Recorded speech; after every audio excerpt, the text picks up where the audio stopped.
ಭಾರತದಲ್ಲಿ 1861ರ ಭಾರತ ಮಂಡಳಿ ಕಾಯ್ದೆ ಜಾರಿಗೆ ತರೋದ್ರ ಮುಖಾಂತರ ಭಾರತದಲ್ಲಿ ಈ ಕಾಯ್ದೆಯಲ್ಲಿ ಇರುವಂತಹ ಅಂಶಗಳು ಏನು ನೋಡಿ. ಏನಾದ್ರು ಫಸ್ಟ್ ಅಲ್ಲಿ ಮೊದಲನೇದಾಗಿ what are the major information.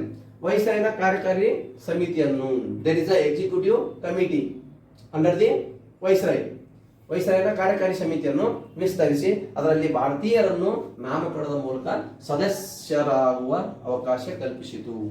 ಏನಂತಲೇ Bharat ಮಂಡಳಿ ಕಾಯ್ದೆ ಏನು ಅನುಕೂಲ ಮಾಡಿಕೊಡ್ತು ಅಂತ, ಭಾರತದಲ್ಲಿ ಯಾವುದೇ ಭಾರತೀಯರು ಇಲ್ಲಿ ವೈಸ್ರಾಯ್ನ ಕಾರ್ಯಕಾರಿ ಸಮಿತಿ ಇತ್ತು, ಆ ಕಾರ್ಯಕಾರಿ ಸಮಿತಿಯ ಸದಸ್ಯರು ಯಾರೂ ಇದ್ದಿದ್ದಿಲ್ಲ. ಹಾಗಾಗಿ ಅದರಲ್ಲಿ ಭಾರತೀಯರು ಕೂಡ ಸದಸ್ಯರಾಗಲಿ ಅನ್ನೋ ಉದ್ದೇಶ ಇಟ್ಟುಕೊಂಡು ಅದನ್ನು ಸದಸ್ಯತ್ವವಾದ ಪರ್ಮಿಷನ್ ಕೊಟ್ಟರು ಅಂತ ಈ ಕಾಯ್ದೆ ಮುಖಾಂತರ. ಅದು ಹೆಂಗ್ರಿ, ನಾಮಕರಣದ ಮುಖಾಂತರ, not by election. Okay, there is a executive committee under the Viceroy of India. ಭಾರತದಲ್ಲಿ ವೈಸ್ರಾಯ್ ಅದಲ್ಲ, ಅವ್ರಿಗೆ ಯಾವುದೇ ರೀತಿಯಲ್ಲಿ ಕಾರ್ಯಕಾರಿ ಸಮಿತಿ ಐತಿ. ಈ ಕಾರ್ಯಕಾರಿ ಸಮಿತಿಯಲ್ಲಿ ಯಾರು ಕೂಡ ಭಾರತೀಯರು ಇರಲಿಲ್ಲ ಆ ಸಮಿತಿಯಲ್ಲಿ. ಹಾಗಾಗಿ ಭಾರತೀಯರು ಕೂಡ ಇರಲಿ, ಅದು ಇದರ ಮುಖಾಂತರ ನಾಮಕರಣದ ಮುಖಾಂತರ ನೇಮಕ ಮಾಡ್ಕೊಂಡು ಭಾರತೀಯರನ್ನು ಅದರಲ್ಲಿ ಸೇರ್ಪಡೆ ಮಾಡ್ಕೊಂಡ್ರು ಆ ಕಾರ್ಯಕಾರಿ ಸಮಿತಿಯಲ್ಲಿ ಅಂತ ಹೇಳಕತ್ತಾರೆ. ಅದು ಯಾವ ಮುಖಾಂತರದಲ್ಲಿ ಇಂಡಿಯನ್ ಕೌನ್ಸಿಲ್ ಆಕ್ಟ್ 1861 ಅಂತ ಹೇಳಿ ಕಾಯ್ದೆ ಮುಖಾಂತರ ಅಂತ ಹೇಳಕತ್ತಾರೆ. ನೆಕ್ಸ್ಟ್, ಯಾವುದೇ ಮಸೂದೆ ಶಾಸನವಾಗಬೇಕಾದ್ರೆ, the bill become an act, ಮಸೂದೆ ಶಾಸನವಾಗಬೇಕಾದ್ರೆ ಬ್ರಿಟನ್ ರಾಣಿಯ ಒಪ್ಪಿಗೆ ಮತ್ತು ಸಹಿ ಮಾಡುವುದು ಅಗತ್ಯವಾಗಿತ್ತು. Bill become an act, it has to be necessary assent and signature of the Britain crown. ಭಾರತದಲ್ಲಿರುವಂತಹ ಮಂಡಿಸಿದಂತ ಯಾವುದೇ ಒಂದು ಮಸೂದೆ ಕಾಯ್ದೆ ಆಗಬೇಕಾಗಿತ್ತಂತಂದ್ರ ಅದು ಯಾರ ಒಪ್ಪಿಗೆ ಬೇಕಾಗಿತ್ತಂತ, ಯಾರು ಸಹಿ ಬೇಕಾಗಿತ್ತಂತ, ಇಂಗ್ಲೆಂಡ್ ರಾಣಿಯ ಒಪ್ಪಿಗೆ ಮತ್ತು ಸಹಿ ಬೇಕಾಗಿತ್ತು. There is a bill become an act. ಏನಾಗ್ತಾರ, ಆ ಮಸೂದೆ ಕಾಯ್ದೆ ಆಗಬೇಕಾಗಿತ್ತಂತಂದ್ರ ಅಲ್ಲಿ ಯಾರ ಒಪ್ಪಿಗೆ ಬೇಕು, ರಾಣಿಯ ಒಪ್ಪಿಗೆ ಬೇಕು ಮತ್ತು ಅವಳ ಸಹಿ ಬೇಕು ಅಂತ ಹೇಳಕತ್ತಾರೆ. Then it has to be a proper legal entity, then it has to be run in India.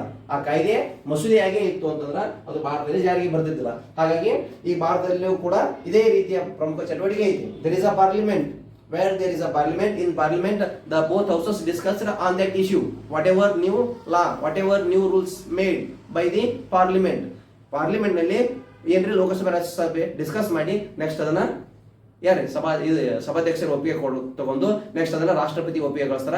ರಾಷ್ಟ್ರಪತಿ ಒಪ್ಪಿಗೆ ಕೊಟ್ಟಾಗ ನೆಕ್ಸ್ಟ್ ಅದು ಏನಾಗಿ ಕಾಯ್ದೆ ಮಸೂದೆಯಾಗಿ ಕಾಯ್ದೆಯಾಗಿ ಜಾರಿಗೆ ಬರ್ತೈತಿ.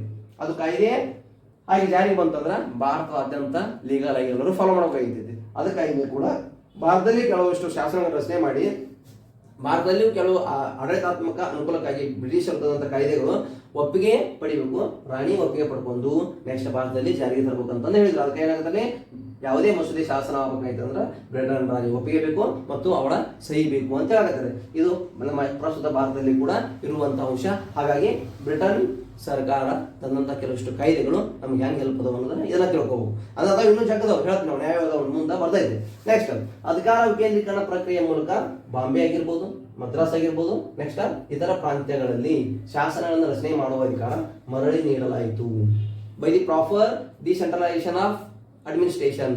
ಭಾರತದಲ್ಲಿ ಏನ್ ಮಾಡಿದ್ರೆ through the process of decentralisation a power has to be given return to the, it may be Bombay or it may be Madras or it may be any other provinces. ಭಾರತದಲ್ಲಿರುವಂತ ಬಾಂಬೆ ಆಗಿರ್ಬೋದು, ಮದ್ರಾಸ್ ಆಗಿರ್ಬೋದು, ಹಲವು ಪ್ರಾಂತ್ಯಗಳದಾವ.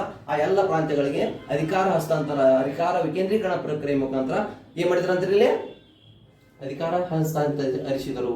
ಯಾವುದೇ ನೀತಿ ನಿಯಮಗಳನ್ನು ರೂಪಿಸಬೇಕಾಗಿತ್ತು ಅಂತಂದ್ರ ಅಲ್ಲಿ ಬಾಂಬೆ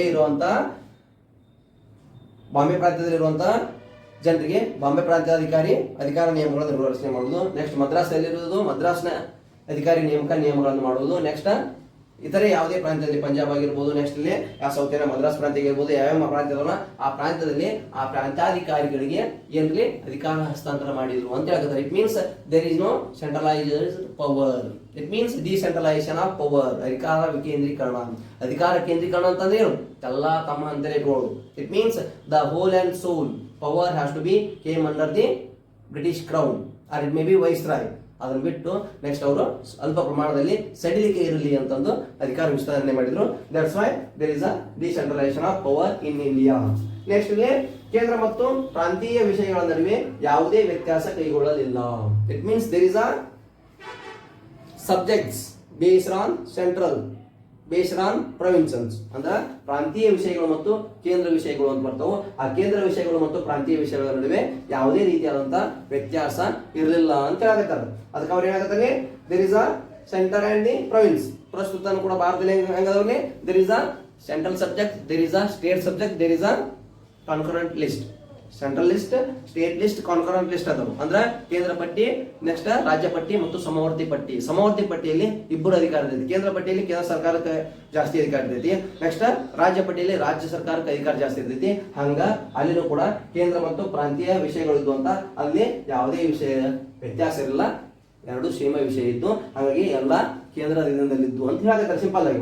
ನೆಕ್ಸ್ಟ್ ಒನ್, ತುರ್ತು ಸಂದರ್ಭಗಳಲ್ಲಿ ಶಾಸನ ಸಭೆಯ ಒಪ್ಪಿಗೆ ಇಲ್ಲದೆ ಸುಗ್ರೀವಾಜ್ಞೆ ಹೊರಡಿಸುವ ಅಧಿಕಾರ ವೈಸ್ರಾಯ್ಗೆ ನೀಡಲಾಗಿತ್ತು. There is a emergency, there is a much more emergency when there is a rules and regulation ordered to the people of India, even though there is no proper assembly, there is no sessions has going on in parliament. Parliament ನಲ್ಲಿ ಯಾವುದೇ ಸಂಸತ್ತಿನಲ್ಲಿ ಸಭೆ ನಡೆಯಕತ್ತಿಲ್ಲ. ಸಭೆ ನಡೆಯಕತ್ತಿಲ್ಲ ಅಂದ್ರೂ ಕೂಡ ಅಷ್ಟೊಂದು ಅವಶ್ಯಕತೆ ಐತಿ ನೀತಿ ನಿರ್ಧಾರಗಳನ್ನು ಕೈಗೊಳ್ಳೋದು, ನೀತಿ ನಿರ್ಧಾರಗಳನ್ನು ಕೈಗೊಂಡು ಅದಕ್ಕೆ ಆಡಳಿತ ಮಾಡೋದು. ಬಟ್ ಆದ್ರೆ ಅಲ್ಲಿ ಏನ್ ನಡೆಯಕತ್ತಿಲ್ಲ ಅಂತ ಹೇಳ್ತಾರ, ಯಾವುದೇ ರೀತಿಯಾದಂತಹ ಸಭೆ ಇಲ್ಲ. ಬಟ್ ಅವಾಗ ಏನ್ ಮಾಡೋದು, what is necessary, but it has to be major efficiency made by the British Crown based on Viceroy of India. Again, the Viceroy had the power to issue ordinance without consent of the legislature. ಏನು ಹೇಳ್ತಾರ, ಸಭೆ ಏನು ಸೇರಿಲ್ಲ ಅಂದ್ರ, ಸಭೆ ಸೇರಿಲ್ಲ ಅಂದ್ಕೊಂಡ್ರ ಅಲ್ಲಿ ವೈಸ್ರಾಯ ಏನಂದಲ್ಲ, ವೈಸ್ರಾಯ ತನ್ನ ವಿವೇಚನಾಧಿಕಾರದ ಮುಖಾಂತರ ಇಲ್ಲಿ ಕೆಲವಷ್ಟು ಸಂದರ್ಭದಲ್ಲಿ ಅಧಿಕಾರ ಚಲಾಯಿಸಬೇಕಾಗಿದೆ. ದಟ್ಸ್ ವೈ ದೇ ಮೆನ್ಷನ್ ತುರ್ತು ಸಂದರ್ಭದಲ್ಲಿ ಶಾಸನ ಸಭೆಯ ಒಪ್ಪಿಗೆ ಇಲ್ಲದೆ ಸುಗ್ರೀವಾಜ್ಞೆ, it means ordinance, based on ordinance. ಏನಾಗುತ್ತೆ, ಸುಗ್ರೀವಾಜ್ಞೆ ಹೊರಡಿಸೋದ್ ಮುಖಾಂತರ ಭಾರತದಲ್ಲಿ ಅಧಿಕಾರ ಚಲಾಯಿಸಬಹುದು. ಯಾರಂತ ಹೇಳ್ತಾರ, ಆ ವೈಸ್ರಾಯ ಅಂತ ಹೇಳ್ತಾರೆ. ಅವರು ಘೋಷಿಸಿದಂತ ಈ ಸುಗ್ರೀವಾಜ್ಞೆ 6 ತಿಂಗಳು ಮಾತ್ರ ಮುಂದುವರಿತು. 6 ತಿಂಗಳಾಗಿದ್ದ ನೆಕ್ಸ್ಟ್ ಮತ್ತೆ ಅವು ನಿಲ್ಲಕ್ಕವು. ಅವ್ರು ಕೊಟ್ಟಂತ ಏನ್ ಸುಗ್ರೀವಾಜ್ಞೆ ಅಂದ್ರೆ ಏನ್ರಿ, ಅವ್ರು ಹೇಳಿದಂತ ನೀತಿ ನಿಯಮಗಳು ಇರ್ತಾವಲ್ಲ 6 ತಿಂಗಳ ತನಕ ಮುಂದುವರಿಸೋದು. ಸುಗ್ರೀವಾಜ್ಞೆ ಅಂದ್ರೆ ಏನ್ರಿ, ಸಂಸತ್ತು ಅಧಿವೇಶನ ಇಲ್ಲ, ಸಂಸತ್ನ ಒಪ್ಪಿಗೆ ಪಡೆದು ಅದನ್ನ ಕಾಯ್ದೆಯಾಗಿ ಜಾರಿ ತರಬೇಕಾಗಿರ್ತೈತಿ. ಬಟ್ ಅಲ್ಲಿ ಸಂಸತ್ನ ಅಧಿವೇಶನ ಸೇರಿಲ್ಲ. ಅದು ಸಂಸತ್ ಅಧಿವೇಶನ ಸೇರಿಲ್ಲ ಅಂತಂದ್ರ ಅಷ್ಟಲ್ಲಿ ಅರ್ಜೆನ್ಸಿ ಇರ್ತೈತಿ. ಆ ಅರ್ಜೆನ್ಸಿ ಇದ್ದಾಗ ಇಲ್ಲಿ ವೈಸ್ರಾಯ್ ತನ್ನ ಸ್ವಹಿತಾಸಕ್ತಿ ಮೇರೆಗೆ, ತನ್ನ ಅಭಿಪ್ರಾಯ, ತನ್ನ ಬುದ್ಧಿ ಸಾಮರ್ಥ್ಯದ ಮೇರೆಗೆ ಕೆಲವಷ್ಟು ನೀತಿ ನಿಯಮಗಳನ್ನ ರೂಪಿಸೋದ್ರ ಮುಖಾಂತರ ತಾನೇ ಆದೇಶಗಳನ್ನು ಹೊರಡಿಸ್ತಾನೆ. ಆ ಆದೇಶಗಳು 6 ತಿಂಗಳು ಮುಂದುವರಿತಾವಂತ. 6 ತಿಂಗಳಿಂದ ಅವು ಕಟ್ಟಕ್ಕವು. 6 ತಿಂಗಳ ಮೊದಲಿಗೆ ಸಭೆ ಸೇರಿ it has to be right, then the parliament has to be given assistance ಅಂದ್ರೆ ಕರೆಕ್ಟ್ ಅದಾವ ಮುಂದುವರ್ಸ್ರಿ ಅಂತ ಹೇಳ್ಬೋದು. ಆ ವೈಸ್ರಾಯ್ ತಗೊಂಡಂತ ನೀತಿ ನಿಯಮಗಳು ಸರಿ ಇಲ್ಲ ಅಂತಂದ್ರೆ ಅವ್ನು ಕ್ಲೋಸ್ ಮಾಡ್ರಿ ಅಂತ ಹೇಳ್ಬೋದು. ಅವು ಒಟ್ಟ ಅವ್ರು ತಗೊಂಡಂತ ಕ್ರಮಗಳು 6 ತಿಂಗಳವರೆಗೆ ಮುಂದುವರಿತಾವು. ಯಾವಾಗ್ರಿ, where there is a emergency, ತುರ್ತು ಸಂದರ್ಭ, ತುರ್ತು ಅವಶ್ಯಕತೆ ಇದ್ದಾಗ ಆ ವೈಸ್ರಾಯ ಕೆಲವಷ್ಟು ವಿಷಯಗಳನ್ನ ತನ್ನ ಸ್ವ ಹಿತಾಸಕ್ತಿ ಮೇರೆಗೆ, ನೆಕ್ಸ್ಟ್ ತನ್ನ ಸ್ವ ಅಭಿಪ್ರಾಯದ ಮೇರೆಗೆ ಕೈಗೊಳ್ಳಬಹುದು. ಯಾವಾಗಲೇ ಸಂಸತ್ ಅಧಿವೇಶನ ಸೇರದೇ ಇದ್ದಾಗ ಅಂತ ಹೇಳಾಕತ್ತಾರೆ. ಅದು ಅದರ ಮುಖಾಂತರ ತಂದಂತ ಭಾರತ ಮಂಡಳಿ ಕಾಯ್ದೆ 1861. ಇದು ಈಗಲೂ ಕೂಡ ನಮ್ಮ ಭಾರತ ಸಂಸತ್ತಿನಲ್ಲಿ ಐತಿ. ಆ ಬ್ರಿಟಿಷ್ ಸರ್ಕಾರ ತಂದಿತ್ತು. ನೆಕ್ಸ್ಟ್ ಒನ್, ಆಡಳಿತದ ಅನುಕೂಲಕ್ಕಾಗಿ ಅಗತ್ಯ ನಿಯಮಗಳನ್ನು, ಆದೇಶಗಳನ್ನು ಮಾಡುವ ಅಧಿಕಾರ ವೈಸ್ರಾಯ್ಗೆ ನೀಡಲಾಯಿತು. It means whatever necessary, Viceroy had the power to take any decision based on rules and regulations. ಅದಕ್ಕೆ ಏನಾಗುತ್ತೆ, ಆಡಳಿತದ ಅನುಕೂಲಕ್ಕಾಗಿ ಅಗತ್ಯ ನಿಯಮಗಳನ್ನು ಮತ್ತು ಆದೇಶಗಳನ್ನು ಮಾಡುವ ಅಧಿಕಾರ ವೈಸ್ರಾಯ್ಗೆ ನೀಡಲಾಯಿತು. ಏನಾಗುತ್ತೆ, there is a proper rules and regulations, there is a proper necessary for the administration to control the Indians and also those who are the workers under the viceroy. Viceroy ಅಧೀನದಲ್ಲಿ ಕಾರ್ಯ ನಿರ್ವಹಿಸಿರ್ತಾರ ಅವ್ರನ್ನೇ ನಿಯಂತ್ರಣಗೊಳಿಸೋದಾಗಿರ್ಲಿ ಅಥವಾ ಭಾರತೀಯರ ನಿಯಂತ್ರಣಗೊಳಿಸೋದಾಗಿರ್ಲಿ ಅಷ್ಟೇ ಅವಶ್ಯಕತೆ ಇರ್ತೈತಿ. ಆಗ ಆಡಳಿತದ ಅನುಕೂಲಕ್ಕಾಗಿ ಅಗತ್ಯ ನಿಯಮಗಳನ್ನು ರಚನೆ ಮಾಡೋದಾಗಿರ್ಲಿ ಅಥವಾ ಕೆಲವಷ್ಟು ಆದೇಶಗಳನ್ನು ಆರ್ಡಿನನ್ಸ್ ಹೊರಡಿಸುವುದಾಗಿರ್ಲಿ ಅದು ವೈಸ್ರಾಯ್ಗೆ ನೀಡಲಾಯಿತು.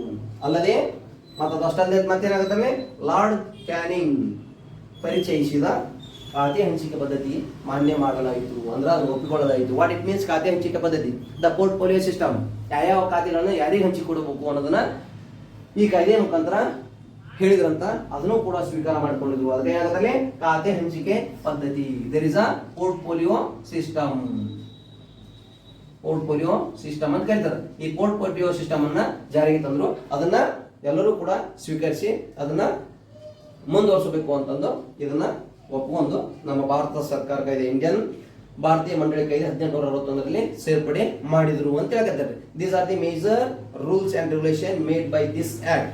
ಇದು ಅಷ್ಟೇ ಅಲ್ಲದೆ ಇನ್ನೂ ಅದಾವ್ರಿ, ಇದು ಅಷ್ಟೇ ಅಲ್ಲದೆ ಇನ್ನೂ ಅದಾವು. ಅವು ಯಾವುವು ಅಂತ ಹೇಳೋಣ. ಬರ್ಕೋರಿ, ಅವನು ಕರೆಕ್ಟಾಗಿ ಬರ್ಕೋರಿ, ಅಥವಾ ಇಲ್ಲ ಫೋಟೋ ತಗೋತಿದ್ರ ಫೋಟೋ ತಗೋರಿ.